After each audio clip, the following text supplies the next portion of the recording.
ISPR के मुताबिक chief of army staff general Qamar Javed Bajwa ने कोर हेडक्वार्टर्स पेशावर में दिन गुजारा। कोर हेडक्वार्टर्स पेशावर पहुंचने पर corps commander Peshawar lieutenant general Hidayatur Rehman ने आर्मी चीफ का इस्तकबाल किया। इस दौरान आर्मी चीफ को खैबर पख्तूनख्वा, फाटा और मालाकन डिवीजन की सिक्योरिटी सूरत-ए-हाल पर ब्रीफिंग दी गई।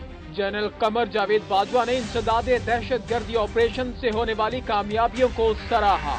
आर्मी चीफ ने कहा कि बिला इम्तियाज इंटेलिजेंस बेस्ड और कॉम्बिंग ऑपरेशंस पर इसी तरह तवज्जो मरकूज रखी जाए और दूर दराज इलाकों में दहशतगर्दी का गठजोड़ तोड़ने के लिए तमाम वसाइल बरूए कार लाए जाएं।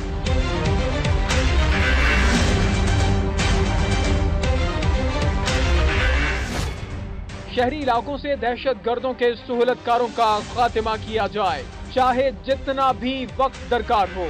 आर्मी चीफ ने कहा कि पाक फौज बहादुर कबायली अवाम के साथ खड़ी है, जबकि फाटा और खित्ते में अमन इस्तेहकाम और तरक्की लाने के लिए हुकूमत के साथ मिलकर काम करेंगे।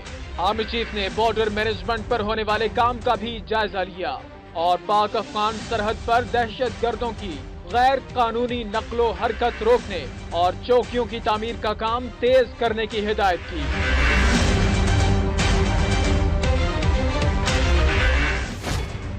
उन्होंने कहा कि क़याम अमन के लिए पाक अफगान बॉर्डर की दूसरी जानिब दहशतगर्दों की सरगर्मियों पर नजर रखना होगी।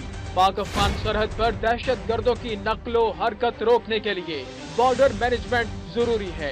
इस मौका पर जनरल कमर जावेद बाजवा ने कबायली इलाकों के मुतासरीन की वापसी पर जोर देते हुए कहा कि TDPs की उनके आबाई इलाकों में वापसी के लिए भरपूर मदद फराहम की जाएगी।